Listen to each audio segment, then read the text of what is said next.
దేవునికి స్తోత్రము. హల్లెలూయా. ప్రియమైన దేవుని పిల్లలారా గమనించండి.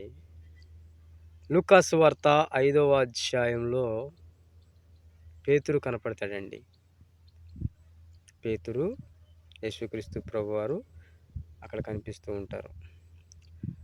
యేసుక్రీస్తు ప్రభువారు బోధించుట చాలించిన తరువాత పేతురు యొద్దకు వెళ్ళి, పేతురు నీ దోణి కొంచెం లోతుగా నడిపించి వలలు వేయండి అని చెప్తాడు. అప్పుడు వారు అయ్యా రాత్రంతా మేము ప్రయాసపడ్డాం, ఒక్క చేప కూడా పడలేదు అంటారు. కానీ నీ మాట చొప్పున వలలు వేతుమని వలలు వేసి విస్తారమైన చేపలు వారు పడతారండి.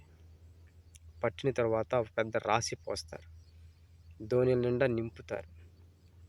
అప్పుడు పేతురు ఆయన పాదాల యొద్దకు వచ్చి సాష్టాంగపడి ఆయన పాదాలు పట్టుకొని, ప్రభువా నేను పాపాత్ముడిని నన్ను విడిచిపెట్టి పొమ్ము అంటాడు.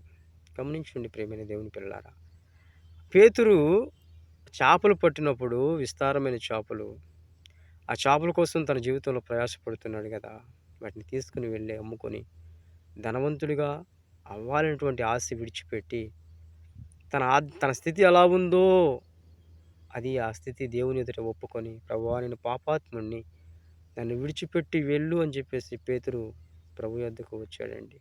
ప్రభు పాదాల మీద పడ్డాడు. కారణం ఏంటో తెలుసా? అతను నిజముగా మారు మనసు పొందాడు. ఈ అనుభవం నీ జీవితంలో ఉందా? లేకుండా ఆ చేపలు పట్టుకొని పరిగెడుతూనే ఉన్నావా? ఆ విస్తారమైన చేపలు ఎలా అమ్ముకోవాలి, ఎలా జీవించాలి ఆశతో ఈ లోకంలో ఉన్నావేమో కానీ, యేసయ్య పాదాలు పట్టుకొని అయ్యా నేను పాపాత్ముడిని, నన్ను విడిచిపెట్టి పొమ్ము అనేటువంటి పరిస్థితుల్లో, అటువంటి ఆత్మీయ స్థితిలో నీవు ఉన్నావా నా సహోదరుడా?